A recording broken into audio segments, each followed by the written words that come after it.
Everyone, আসসালামু আলাইকুম। কেমন আছেন সবাই? আজ তৈরি করে দেখাবো চিকেন ফ্রেঞ্চ ফ্রাই।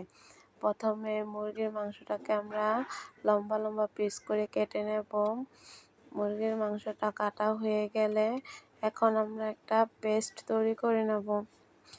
প্রথমে দিয়ে দেব আদা বাটা, রসুন বাটা, মশলা বাটা, শুকনো মরিচের গুঁড়া, হলুদের গুঁড়া, চিকেন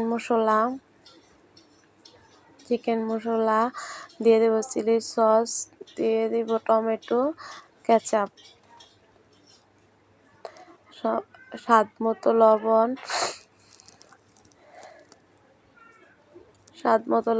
এখন পেস্টটাকে ভালো করে মিশিয়ে নেব। পেস্টটা মেশানো হয়ে গেলে এখন মুরগির মাংসটা ভালো করে এটা দিয়ে মেখে নেব। পেস্ট দিয়ে মুরগির মাংসটা ভালো করে মেখে নিয়ে আমরা আধা ঘন্টার জন্য রেস্টে রেখে দেব। এখন মশলাটা মাখা হয়ে গেছে, এখন তৈরি করে নেব উপরের পুডিংটা। 1 কাপ ময়দার সাথে 2 টেবিল চামচ কর্নফ্লাওয়ার ভালো করে মিশিয়ে একটু স্বাদ মতো লবণ দিয়ে দিতে হবে। এখন আমরা মুরগির মাংসটাকে ভালো করে চেপে তারপর নর্মাল পানিতে মিশিয়ে এটাকে 2 বার করে আমরা একসাথে মেখে নেব।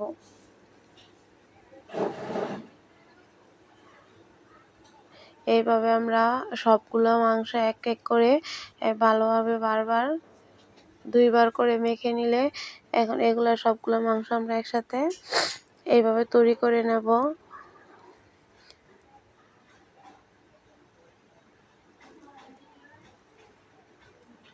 তৈরি করা হয়ে গেলে এখন আমরা চলে যাব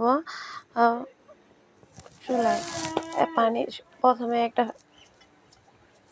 প্রথমে কড়াইটা বসিয়ে তেলটাকে ভালো করে গরম করে নিতে হবে।